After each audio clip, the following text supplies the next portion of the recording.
Okay, so part 2, 3, 4 are on some exemplars of DNS on some of these zero carbon fuels and also on biomass renewable fuels like sustainable aviation fuels and their utilization. So the second part, I want to talk about hydrogen flames. And shown here are just some images of DNS that we've conducted in lifted turbulent hydrogen air jet flames in hot co-flow that are autoignitive. I'm showing the HO2 and OH on the left image. And then the hydrogen jet and crossflow. So we have a hydrogen jet stream issuing into a cross stream of air or hot vitiated air. This is a configuration that's used for rapid mixing in injection systems and gas turbines. And then the image on the right is a self-turbulizing lean hydrogen air turbulent premix flame at a little bit elevated pressure, 10 atmospheres, and it shows the temperature isocontours at the point of maximum heat release of an unstrained lean hydrogen air laminar flame colored by the hydroxyl radical.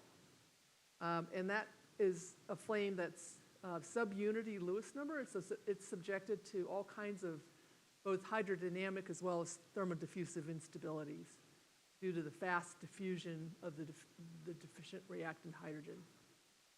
So I'm going to talk about three vignettes related to hydrogen. First one has to do with flame stabilization in hydrogen jets and crossflow that I said already is relevant to fuel injection. Second topic will be on reheat combustion.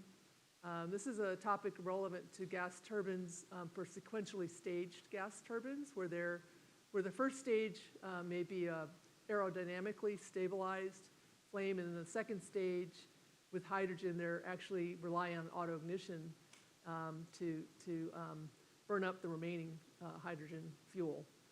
And then lastly, I'd like to talk about some fundamental aspects of thermodiffusive instability and how it couples with pressure in turbulent flame propagation. So again, gas turbine manufacturers are really interested in how hydrogen turbulent burning rates scale with pressure. They operate usually at 20 atmospheres or so, so they're not so at high pressure, and there are issues like flashback and thermoacoustics that occur. So they really want to know how does the turbulent flame propagate at such high pressure given the intrinsic instabilities that occur. So the first talk here then is on reactive hydrogen jets and crossflow. There have been a lot of experiments and also simulations looking at lifted flame stabilization in co-flowing, and in this case in cross-flow jets for non-premixed as well as partially premixed flames with transverse flows that are either ambient air or they're vitiated air, for example. I may touch upon this a little bit tomorrow, but with the ammonia fuel, people are looking at rich quench lean kind of configurations where the first stage would be a little bit rich ammonia combustion, and that would produce equilibrium products that because it's rich would have a little bit of excess hydrogen left in those vitiated products, which you would then burn up in a second stage by injecting a little bit of dilution air in the second stage. So that, in a sense, is also a jet and crossflow, but an inverted jet and crossflow. In other words, in the second stage of that ammonia combustor, your jet is the dilution air, and the cross stream would be your hot vitiated products that contain the fuel hydrogen. So how does that mix? How does that help you reduce NOx as well as nitrous oxide by going to this two-stage system? So these are some of the relevant ways of studying those kinds of mixing reaction phenomena for fast mixing in this configuration. So in this particular case, we had a hydrogen-nitrogen jet coming in at low temperature, 420 Kelvin, and then we had a oxygen-nitrogen boundary layer flow upstream, and then air coming in here at preheated temperature of about 750 Kelvin. Back when we did this work in 2012, the jet Reynolds number was pretty moderate at about 4,000. And unfortunately, I don't have an image of the complicated flow field that exists, but this is is a very complex flow. The upstream boundary layer meets or interacts with this jet, which is kind of a virtual stagnation flow. And so you have horseshoe vortices that wrap around with that boundary layer interacting with the jet. You have the Kelvin-Helmholtz shear layer instability as the jet mixes with the cross stream. And then, not shown here, but in the streamwise direction, you have counter-rotating vortex pairs that even add more to the mixing. And then lastly, you have wake vortices emanating from the boundary layer downstream of the jet that also interact with the shear layer and CVP to mix the reactants. So very complicated flow geometry with the boundary layer and jet. And so when we did this hydrogen-air DNS calculation, we were interested in learning more about how this non-premixed system stabilizes, and where does it stabilize, and what's the mechanism. And so this is just a picture of the RANS average. So we took the DNS data, did a Favre average of, in this case, it looks like it's the mixture fraction field on the left, and the velocity magnitude on the right, and overlaid on these black isolines are isocontours, I think, of the heat release rate, where the peak is right around here, 0.8, for example, here and here. And so it looks from these RANS average pictures that the flame is lifted and stabilized on the leeward side of this jet and cross flow. And it turns out it's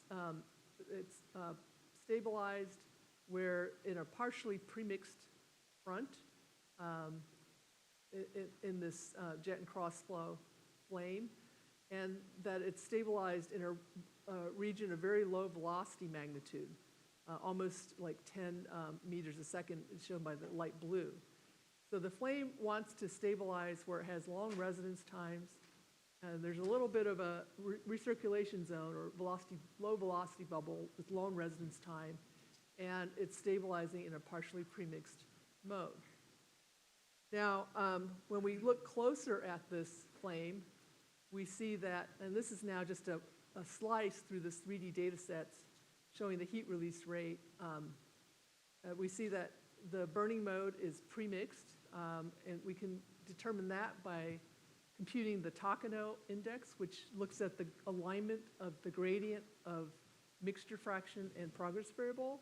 And when they're aligned, it's premixed when they're going in the same direction, but when they're in opposite directions, it's non-premixed. And so what we found is it's more or less a premixed point where it anchors.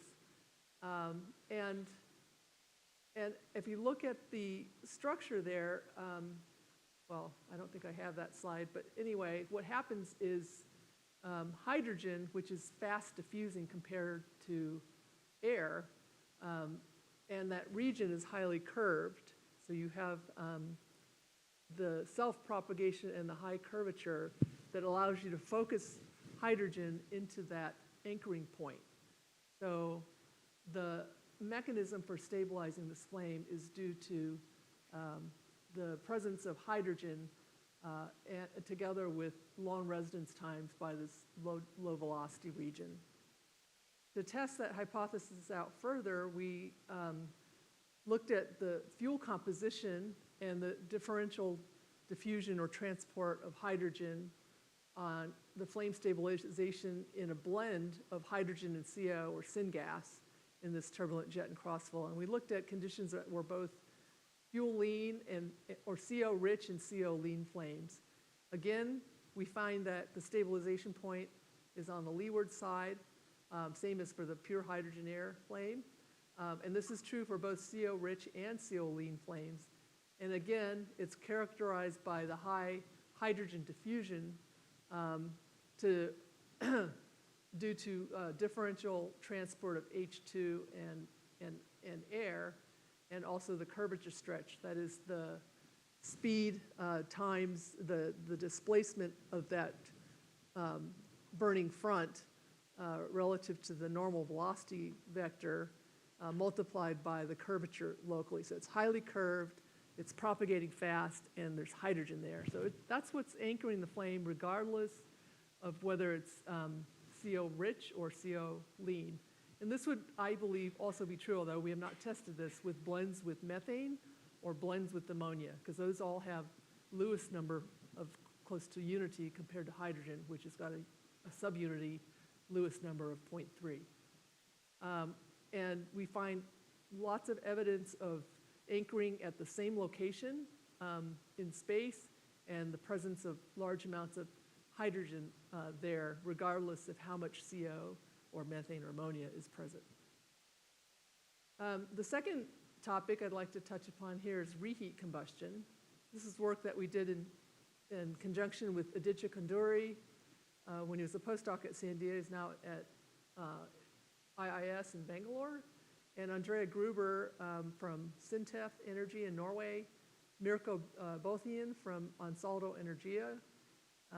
And this was a DNS of a reheat combustor, a very idealized one, which is basically run in S3D with multi-block formulation, so Lego blocks, as I mentioned earlier. And what's shown here is just the isosurfaces of vorticity magnitude that have been colored by temperature. And then on top of here, I'm plotting in red the heat release rate in the second stage burner, which is operated as an auto ignition kind of combustor.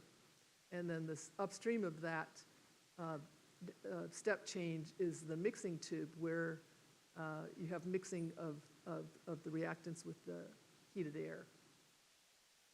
So this was a staged combustion system that was originally developed by ABB, later Alstom, and even later than that, Ansaldo Energia in Italy. And it's meant to, it's a GT36 model H-class combustor, and it's meant for high efficiency along with being able to adjust to variable loads, so quick ramp up, turn down times, and has low emissions. So as I mentioned earlier, the first combustion stage is premixed, and it's based on aerodynamic stabilization due to flame propagation. Whereas the second stage, as you can see here, there's dilution air mixer, and then the sequential second stage combustor is based not on flame propagation, but by auto ignition. And so the fuel and load flexibility can be achieved through staging in this combustor, and we can adjust the firing temperature of the first stage that allows us to control the ignition delay, or the time TIN, in the second stage, the sequential burner. And what you want to do is to keep without losing any of the efficiency, you want to keep the temperature at the exit plane high. Second stage, as I said, is mainly controlled by auto ignition. And the second stage inlet temperature has to be decreased, but not the second stage flame temperature. So you want to avoid flashback due to hydrogen in the first stage, so you want to decrease the inlet temperature that comes into the mixing chamber. And then the first stage derating, because you've dropped the temperature, then you pick that up where it's compensated by shifting more of the fuel hydrogen to the second stage, and you maintain the same exit temperature from the turbine. This is an idealized concept or configuration for the reheat combustor from Ansaldo Energia, where we assumed an inlet temperature of 1100 Kelvin. So this is above the ignition limit for hydrogen. And these combustors operate at 20 atmospheres, but I think the first case that we've run was at 1 ATM. Subsequent cases have been at 10 bar, at 5 and 10 bar, so try to approach higher pressures. and the fuel was hydrogen. So we want to understand how the flame stabilizes, what are the modes of combustion, and what is the role of autoignition in this problem. We used a 9-species hydrogen air mechanism. I should say we ran first an incompressible turbulent channel flow, which we then fed into this mixing tube. And then downstream of the sudden expansion is the combustor for the second stage. We assume the walls are isothermal and at 750 Kelvin. And the bulk velocity here was 200 meters a second. We assumed the RMS fluctuations from the turbulence were about 10% of that. And as I said, we use Lego blocks in our S3D code, multi-block. And this is block 1, 2, 3, and 4 with internal boundaries between them. The bulk Reynolds number here was about 13,000. Turbulent viscous length scale Reynolds number was about 378. This took about 1.25 billion grid points and about 20 million CPU hours. This was on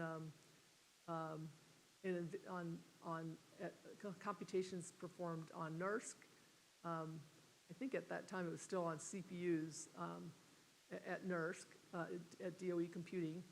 And the bulk Reynolds number, as I said, was 13,000. So this is just a sample of the incompressible channel flow code that we ran. And then we sampled data at this plane to provide feed data for the reacting flow.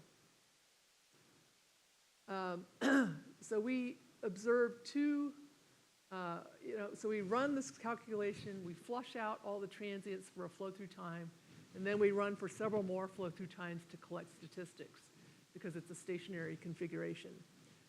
So there were two states that we saw. We saw the design state, which is what we want to achieve, which is combustion happening mainly as autoignition in the combustion chamber just downstream of the sudden expansion from the mixing tube. But we also saw an off-design, undesirable state where we found intermittent autoignition state occurring in the mixing section, and I'll describe that a little bit later. So again, you can see that the flame is largely anchored here on the corners of that sudden expansion, and the red heat release rate is burning mostly by autoignition. So for the design combustion state, we see autoignition along the center line.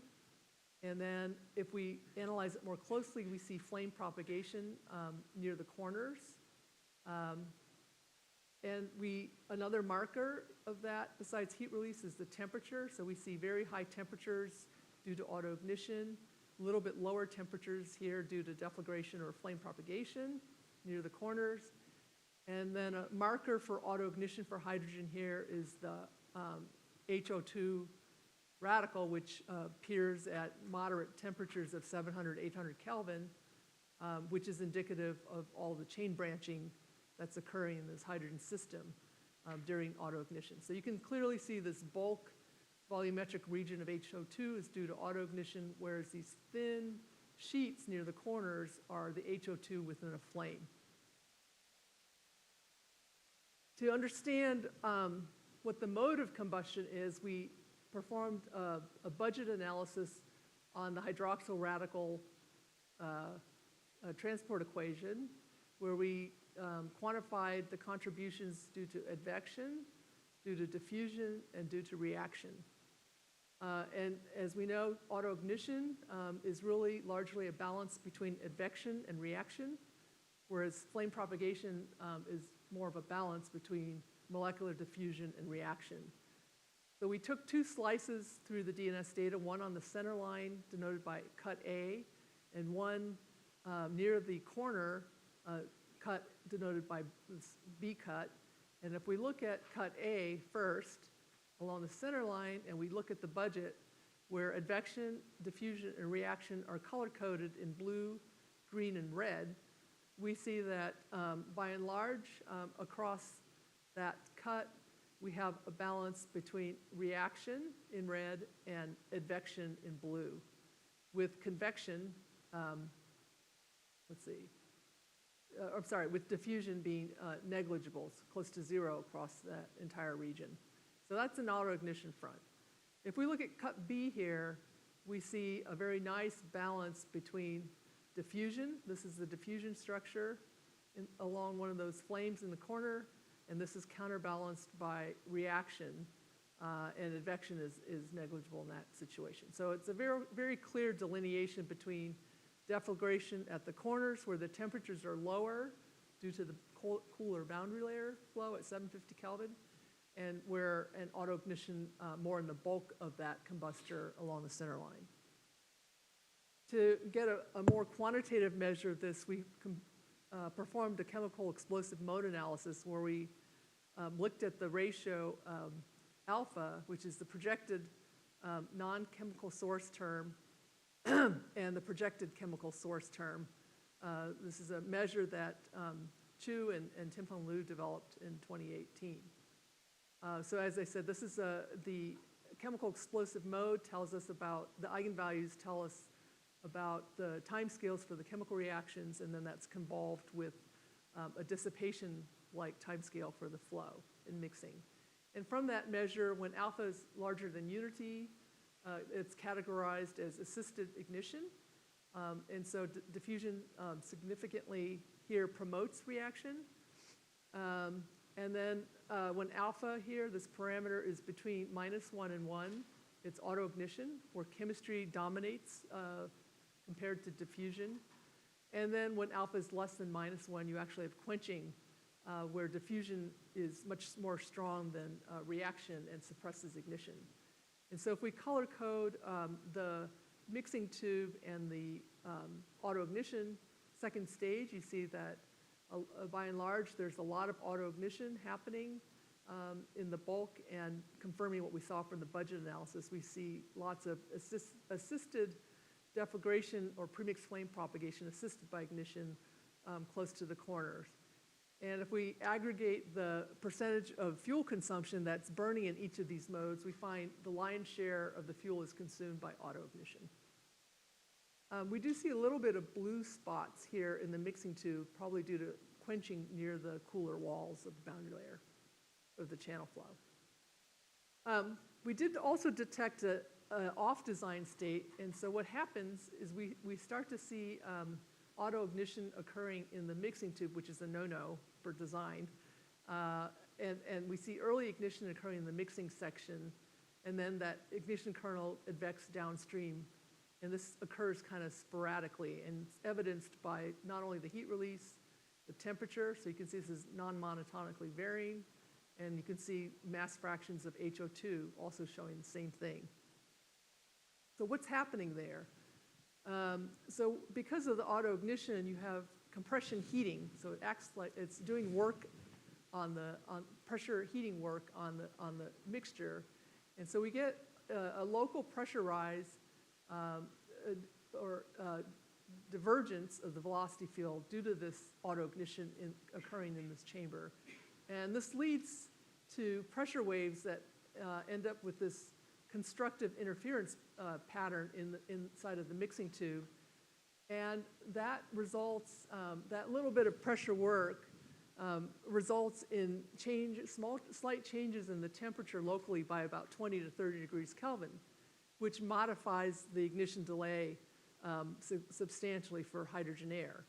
And due to the high reactivity of hydrogen, the decrease in ignition delay time by as much as 30% creates auto-ignition in the tube when this happens. And so to conclude this section, we performed DNS of a reheat burner at scaled conditions. Two states were observed: the design state, which is flame propagation near the cooler walls and auto-ignition in the chamber. But then we also saw some sporadic ignition happening in the mixing section upstream of the burner. And this is due to pressure fluctuations, which result in temperature fluctuations, which cause shorter ignition delay times and ignition there. We quantify the different combustion modes using the chemical explosive mode analysis. And in future studies, we have gone up to higher pressure and tried to better characterize the unstable flame behavior and the conditions that lead to this, so we can try to mitigate that in these two-stage burners.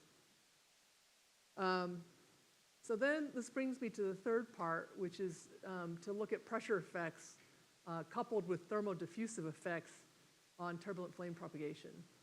So just to give you some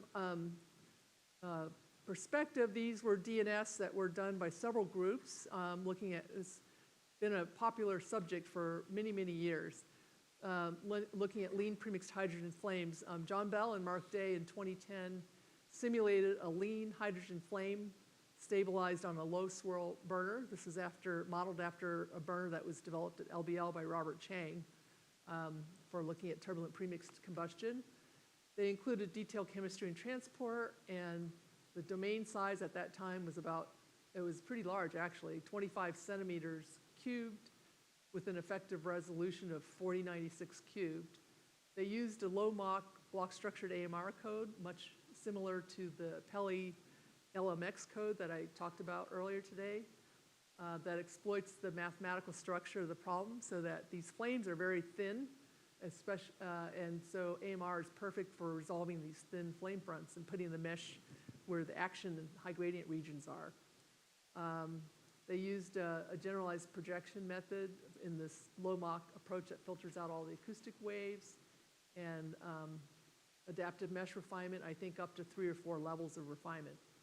And so in their calculations, they were able to capture, as you can see in the bottom frames, some of the cellular structure that forms in these lean hydrogen flames due to preferential diffusion effects between the deficient reactant hydrogen, this is lean hydrogen, and air.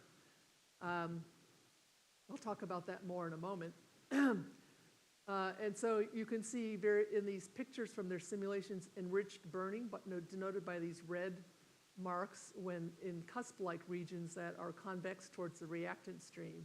And this is due to local enrichment of hydrogen in the combined with curvature stretch that is induced by the flame self-propagation together with its curved topology locally. And so this enrichment results in higher burning rates, and also it turns out higher formation of NOx emissions. So the top frames are the DNS from their group, and the bottom are some from experiments of the OH imaging. So you can see qualitatively similar features. Another group that has looked at turbulent premixed hydrogen flames in the past is Tanahashi at Tokyo Tech University back in 2012. He found, again, in these lean hydrogen flames that you get very, very convoluted wrinkled flame surfaces, and you can see that in the temperature. Some of the radicals, H2O2 and HO2, are very complicated. And you can see that the heat release rate here, delta H star, is very high along this relatively smooth edge of temperature distribution. So it appears from this figure that you have lots of multiply folded flame structure, strongly distorted by the large scale motion, and several parts are connected. So there's probably very strong back support from neighboring flames, and lots of front to front on the reactant side and back to back on the product side interactions going on, and merging and destruction of flame surface area. So what's behind all of this? So let's talk about the thermodiffusive effect for subunity Lewis number flames. In this picture here, I have just a 1D laminar flame separated by reactants in the top and product gases, yellow, on the bottom half. And then you can imagine that small disturbances in the flow or perturbations would cause thermodiffusive instabilities when the Lewis number of the deficient reactant is less than 1. And this occurs for fuels like hydrogen, lean hydrogen, which has a Lewis number on the order of 0.3, whereas most hydrocarbons, including methane, ammonia, and air, hydrocarbons have Lewis numbers closer to unity. And the Lewis number here measures the ratio of the thermodiffusivity to the mass diffusivity, where the thermodiffusivity alpha is given as the ratio of the thermal conductivity to the product of the density, mass diffusion coefficient, and the specific heat at constant pressure. And so, as I said, these small disturbances will start to generate these instabilities. And you can see if the instability forms, this is just a cartoon image of it, that there are convex flame elements that are towards the reactant stream, convex in this direction, and we get local enrichment of hydrogen and defocusing of enthalpy or heat in these locations. And so this leads to enrichment of these troughs, focusing hydrogen or preferentially diffusion of hydrogen locally. Conversely, in these concave flame elements towards the products, we have the opposite effect. Where hydrogen is defocused, you have slower burning rates, lower temperatures, and less radicals in that location.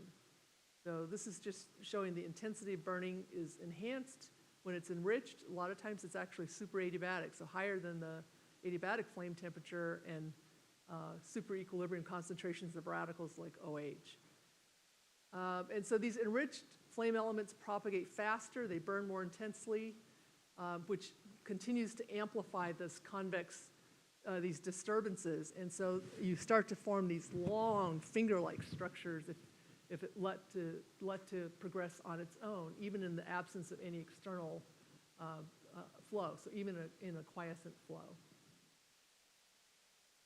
So the question is this effect important and relevant outside of laminar flow? So what happens if you have really strong turbulent flames? Will this effect still persist, and how would it manifest itself? And then lastly, how does this effect scale with pressure? As I showed earlier, gas turbines operate at 20 bar, 20 atmospheres or more, and so we need to understand the pressure scaling of the turbulent burning velocity, which may or may not be affected by these intrinsic instabilities. In this case, the thermodiffusive instability, the hydrodynamic instability, which is present at all length scales, is also factored into this when you have strong density jumps across the flame with density ratios of 5 to 8, or 3 to 5 to 8, depending on the mixture. So what I want to show, and I'll talk about more later, is what happens in a hydrogen blend. In this case, shown here is a hydrogen blend with ammonia. I think it was 40% hydrogen, 45% ammonia, and the balance being nitrogen in this mixture with air, pre-mixture with air. And we ran 2 DNS cases recently, Martin Reith, my postdoc, and now staff at Sandia, at 2 pressures, 1 ATM and 10 ATM. And the products here are on the top, the reactants are on the bottom, so it's the flip of the cartoon I showed you for the laminar flame. But, and this is in intense turbulence. This is the Karlovitz number, of several hundred, and turbulent Reynolds number of about 20,000. Shear layer Reynolds number of about 20,000, turbulent Reynolds number more like of the order of 1,000 or a little bit over 1,000. But we can see very striking differences at 1 ATM and 10 ATM. If we focus on the 1 ATM, and just for reference, I've drawn this little tiny vertical line, delta sub L, which is the thermal flame thickness, the thickness of the flame based on the measure of the maximum gradient in temperature between the burnt and unburnt mixture. So it's about this long. The product, or the reactants, are shown in blue here, and what you can see is several isolines in white, yellow, faintly, and then in red.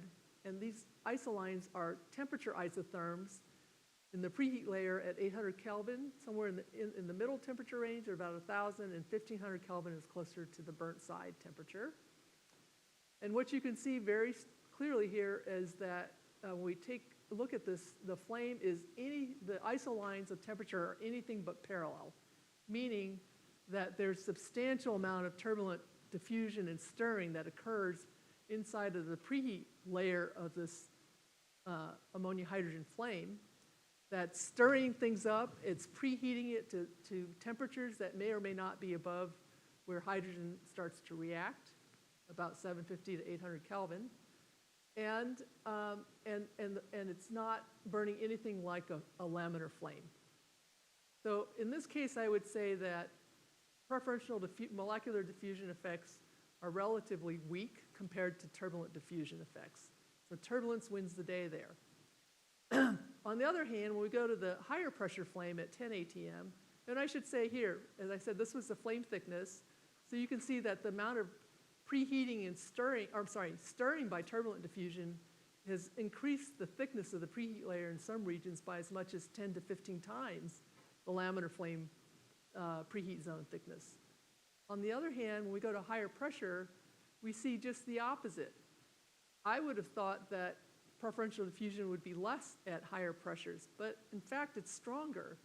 We see faster, thinner local flame fronts, that is larger magnitude of the gradient of progress variable as a measure of the inverse thickness of the flame than at 1 ATM. And we see increased amounts of hydrogen focusing on the convex side to the reactants, as we saw in the simple laminar experiment, or cartoon image. And we see also higher temperatures, temperatures that are a bit larger than 1 unity. This is normalized based on the equilibrium value, adiabatic flame temperature. We see temperatures as high as 1.2, 1.3 in this case. And so strong superadiabaticity and and the isolines across the flame are parallel.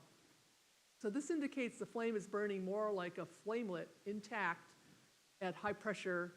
And turbulent diffusion, if we hold the Reynolds number, Karlovitz number, and Domkohler number the same, so these are points, trajectories on the premixed flame regime diagram that evolve in the same manner.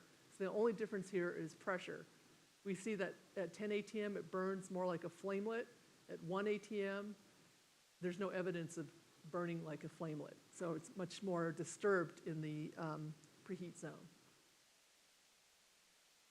So this figure then, it's kind of complicated, but it shows the pressure scaling of some of the key selected parameters that we've pulled out from unstrained, freely propagating 1D premixed laminar flames at an equivalence ratio of 0.3, reactant unburnt temperature of 750 Kelvin. That's our reference condition. And so in the absence of pressure effects on the chemical kinetics, and if we consider that the overall reaction order is 2, if you ignore any three-body reactions, then the laminar premixed flame should scale as the flame thickness should be inversely proportional to pressure, and the laminar flame speed should be constant. However, we do have termolecular or three-body reactions that include important chain terminating reactions, and like H plus O2 plus M forming HO2 plus M, and these reactions are sensitive to increasing pressure levels. And so this, of course, leads to a decrease in the overall reaction order as the pressure moves up within the pressure range that we care about for gas turbines, and to a decrease in the flame speed and also an increase in the flame thickness relative to the one-on pressure, the inverse pressure scaling with flame thickness. So in other words, the flame thickness decreases to a smaller extent than the scaling that you would have believed. And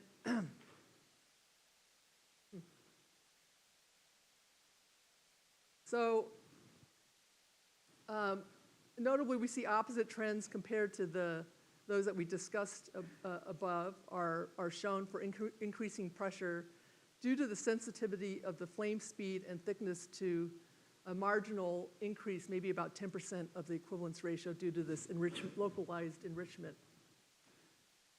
So we see that Also in the plot on the right here, we see the Markstein number in black that decreases as you move up in pressure. We also see that the Zeldovich number, which is the ratio of the difference between the burnt and unburnt temperatures divided by the difference in the temperature between the burnt gases and the crossover temperature at which ignition occurs. We see that the Zeldovich, which is the blue line in the upper right plot, increases. So what that means is that as you move up in pressure, the flames become weaker and they approach the crossover temperature more closely. And so you have an increase in the Zeldovich number. At the same time, it becomes more unstable and more responsive to stretch as the Markstein number becomes more negative. So we thought hard about this behavior, and we thought, well, how are we going to characterize this? And so we thought about defining a new definition of the Peckley number, which is used a lot in spherically expanding flames by Professor Law and his group, based on the mean radius. But here we've decided to modify the definition so that it's more broadly applicable to any configuration. So we define the Peckley number here as the maximum value of the convective to diffusive flux of hydrogen in the flame. And you can pick whatever flame you like, whatever equivalence ratio, reactant, temperature, pressure, and you can compute this readily in Chemkin or Cantera or any other 1D flame code. And so if we define the Peckley number in this way, then this plot on the lower portion of this figure here shows the 1 ATM hydrogen air equivalence ratio 0.3 flame, and then the 10 ATM flame on the right. And it shows the balance between convection, diffusion, and reaction, which I talked about earlier in the context of reheat combustion. At 1 ATM, you can see that there's a nice balance between all three components: diffusion, blue here, reaction, and convection. All things matter. All components matter here. But when you go up to 10 ATM, you see that, first of all, the diffusion reaction balance, the blue and red lines, are much more compressed, and that convection is much less important. And so this difference in the flame structure and localized convection diffusion reaction balance suggests that molecular effects such as preferential diffusion and the thermodiffusive effect through local enrichment could play a more significant role at higher pressure through this balance between diffusion and reaction. And so this is a series of simulations, time evolution of a 1 ATM flame in a quiescent environment where we just perturb a 1D horizontal laminar flame, lean laminar flame, hydrogen flame on the upper panel. And then on the bottom panel is at higher pressure, 10 ATM. So you can clearly see the stronger influence of the preferential diffusion and the thermodiffusive instability as you move up in pressure. If we run a bunch of those calculations for a bunch of different thermochemical states for preheat temperatures, equivalence ratios, and pressures, and we plot this data versus this Peckley number definition I just went over, and I've reproduced here on the right. So this ratio of convective to diffusive flux, the maximum, for the hydrogen molecule, we see that the turbulent burning speed normalized by the surface area, this is the so-called stretch factor I0, and the consumption speed, which is the integrated reaction rate across flame normal, SC, normalized by SL, based on this inverse Peckley number, has this behavior. It seems to does a reasonably good job of collapsing maybe two branches, collapsing the data from a bunch of different DNS conditions that we ran. On the right is another alternative definition And we also looked at, which is based on this so-called omega-2. And this is work that was done by Howard and Andy Apston a couple years ago, again, for a bunch of selected temperature, pressure equivalence ratios that they ran. So we just repeated the same same data points that they ran. We reran them. And they take advantage of a dispersion relation that Moshe Madelon and his coworkers Altansis developed for the growth rate or of the combined hydrodynamic and thermodiffusive instabilities, which depends on the wave number K for omega DL, which is the growth rate of the Dario-Landau hydrodynamic instability, and W2, which is the growth rate for the thermodiffusive part. And so W2, omega-2 is what Andy Apston used to try to correlate his set of DNS data points. And so by and large, if you just stared at those two images, they kind of depict the same thing qualitatively. There seems to be a nice correlation for different data points, and there's some other branch up here that exists for both definitions, Peckley number and omega-2. We're hypothesizing that this additional branch may come out of turbulence scaling or some other scaling that's not present in this intrinsic instability. So we then looked at a hierarchy of simpler configurations to study these pressure effects on the self-excited instability versus complex instabilities that happen when you have external forcing like turbulence, fluctuations and stretch. So we took a very simple 2D premixed hydrogen air laminar flame, and we subjected it to monochromatic shear perturbation. And so this is just a sinusoidal velocity perturbation characterized by one single frequency and one wavelength to investigate the effect of this velocity difference and resulting curvature on the reaction front.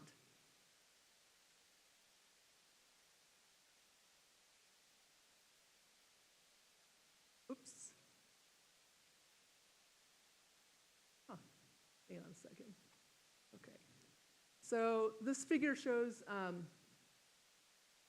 the normalized, okay, so basically what you see here is this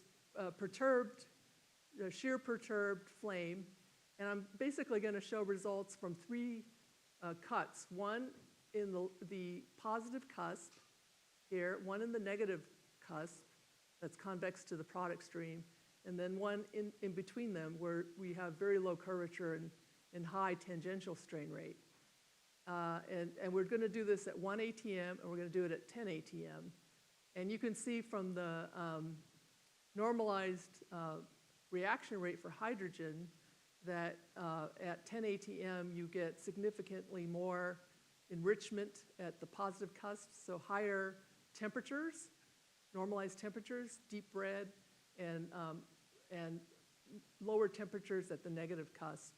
And that effect is exacerbated when you go to high pressure. In fact, if we show here these different colored lines correspond again to the white, purple, green, blue isolines are the various normalized temperatures at 0.2, 0.5, 0.8, and 1.1 of the equilibrium temperature. So the 1.1 is super adiabatic, this blue line, which only shows up at high pressure, doesn't appear at 1 ATM. So first thing we'll look at is the pressure effect on consumption speed. 1 ATM is this column on the left, 10 ATM is the column on the right. And we can see that the consumption speed is enhanced substantially at 10 ATM compared to 1 ATM at a wavelength, normalized wavelength with respect to the laminar flame thickness of about 4. So you get higher amplification at high pressure compared to 1 ATM. We also see that, and that's at the positive cusp. At the stretch point in between the two cusps, we see also higher amplification of the consumption speed, again, at high pressure. And then at the negative cusp, we see a little bit greater reduction in consumption speed compared to 1 ATM. Again, the maximum amplification, and I think we ran it over a bunch of different frequencies and wavelengths. The maximum occurs at about a wavelength of 4 at 10 ATM. If we then look at the flame thickness, we see, again, comparing 1 and 10 ATM, that the 1 ATM flame normalized thickness with respect to the laminar flame is significantly thickened or larger than the laminar flame thickness. It's about 2.5 versus thinning, just the opposite at high pressure. So again, around a wavelength, a normalized wavelength of about 4, we see actually thinning or values below 1, 0.5 of the laminar flame thermal thickness. Likewise, this first row is at the positive cusp, and then we get some thickening for the negative cusp, and I'm sorry, for the strained region, it actually is also thinner. And then more notably for the negative cusp, we also get thinner flames. Okay, so then if we look at turning to the reactant temperature and equivalence ratio, that we want to ask, can we tune the reactant temperature and equivalence ratio to mimic this so-called flame weakening with higher pressure due to the increased occurrence of these chain terminating reactions generating HO2.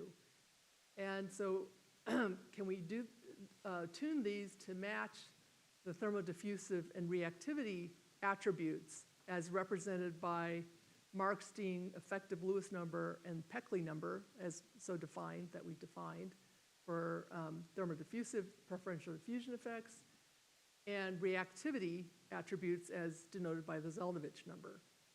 And so in this image, what I've done, or what we've done here, is plotted the 1 ATM flame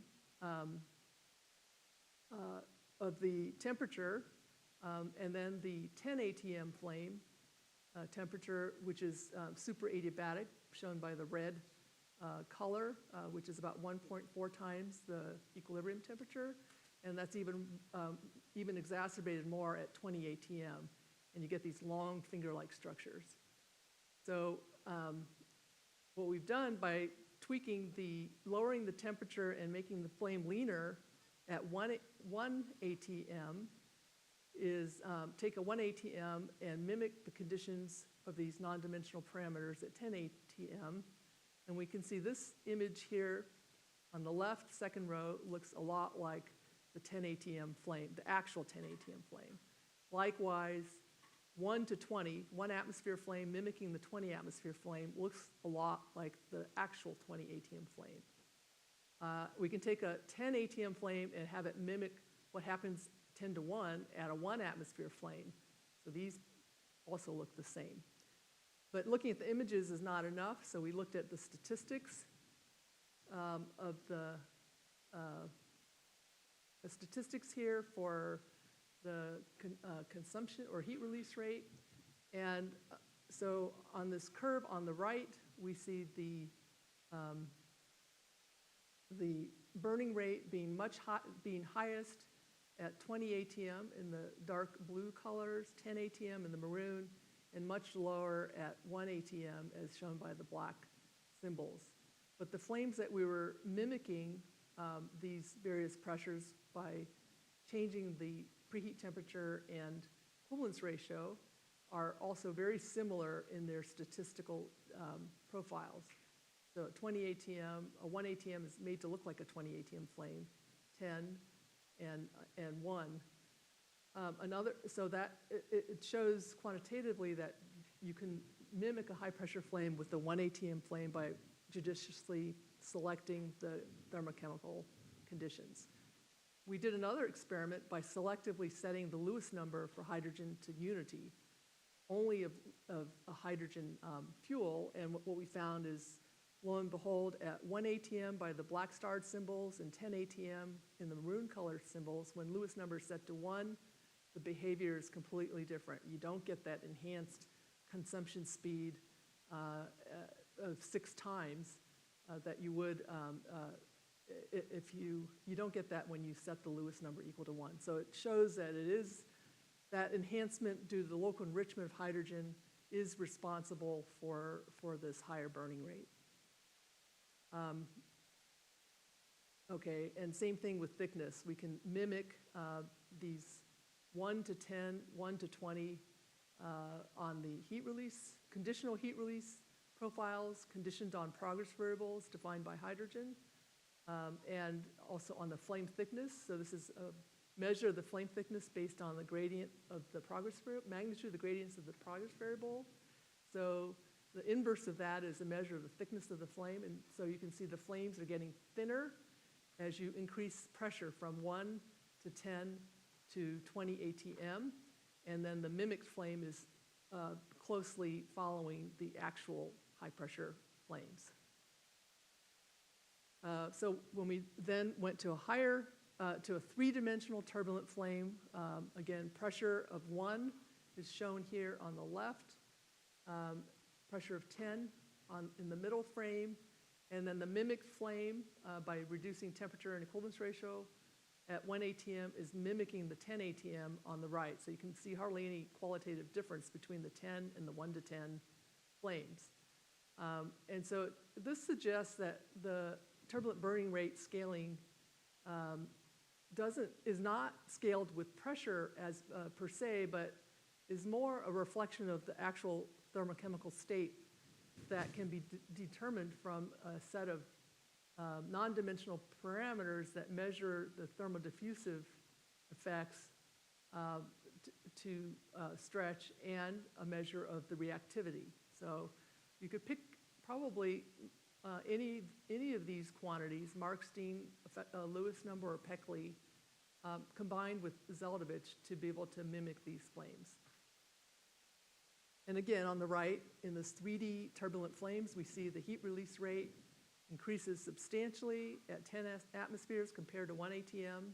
The mimicked flame behaves very closely, and likewise, the stretch factor for the 10 ATM flames and mimicked 10 ATM flames is 4 times that of the laminar unstrained flames, normalized by the turbulent burning surface area, compared with the 1 ATM flame. Okay, so then lastly, we tried to scale the burning rate for these lean flames with pressure. And so what I plotted here are 2 measures of the burning rate normalized by the surface density, that would be surface area. So the stretch factor I0 and the normalized consumption speed, SC over SL. And if we just plot it with pressure for a bunch of these different conditions, we see that there's no true correlation with pressure. And that the ratio of Zeldovich to Peckley number varies kind of from blue to green to black, but there's not necessarily a pressure correlation. If we then plot the stretch factor in the upper right corner versus this ratio of Zeldovich to Peckley number, we see a very nice power law correlation, and all of these points seem to collapse in this power law correlation. That's also true for the consumption speed, and then we also see this for just the intrinsic instability without turbulence. The stretch factor has this nice linear collapse. We took it one bit further, and I think this is still work in progress, but we tried to take the scaling that we developed based on the Peckley number, the advection, ratio of the advection to diffusion of hydrogen, and we tried to apply this to blended fuels. So hydrogen blends, say with CO or methane or ammonia. And so we just took into account the weighted convective flux from the blend based on a volume weighted definition, and kept the rate-limiting diffusion term as due to hydrogen.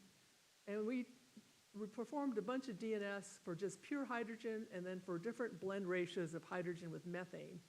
And we see a nice kind of power law behavior as we saw before for the pure hydrogen turbulent flames. We then thought, well, these are just DNS data. Why don't we compare with some experimental data? So we gathered experimental data from Georgia Tech by Tim Lewin's group for syngas flames at very wide ranges of turbulence conditions and preheat temperatures and pressures. We gathered data from Peter Jansen's group at PSI in Zurich for diluted hydrogen flames with nitrogen, pure hydrogen flames, and for different blends of hydrogen with methane.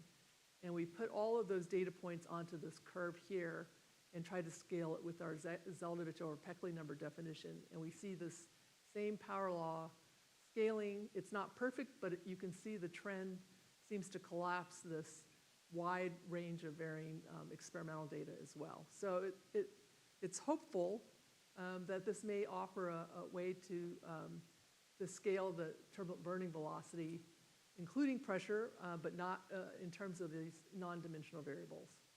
So this is just a conclusion of this hydrogen work where we looked at thermodiffusive instabilities that we found were clearly amplified with increasing pressure. And the reason for the amplification is due to the sensitivity of the flame speed and thickness to the equivalence ratio variations, which are all over the place because of turbulence-induced stretch and wrinkling effects, which at high pressure they show a much stronger sensitivity to fast molecular diffusion of the hydrogen fuel into the reaction front and provide nominally weaker combustion process at higher pressures. And then we found that from these simpler canonical cases, we could deactivate the real molecular transport by setting the Lewis number of hydrogen to 1. And this also proved that the molecular diffusion is indeed the main process responsible for the acceleration of the flame front at high pressure. And then we found, lastly, that, well, we think that our definition of Peckley number gives results that are comparable to the dispersion relation-based analysis that Howarth and Apston came up with, and maybe a little simpler to apply because you can always compute a laminar flame from Chemkin or Kantara. So it's just a very simple physics-based expression. I think more work has to be done to actually show this. And then lastly, and I challenge all of you to think about this, is can we reproduce high pressure propagation structural aspects of flames for these lean premixed hydrogen flames at atmospheric conditions where you have much greater access to diagnostics and no windows and so on by tweaking the fresh reactant gas temperature and its equivalence ratio by those two levers, you can strengthen or weaken the flame as appropriately adjusted to mimic what happens at higher pressure when you move the adiabatic flame temperature closer to the crossover temperature. So I'll stop here on the hydrogen section and we'll take another break.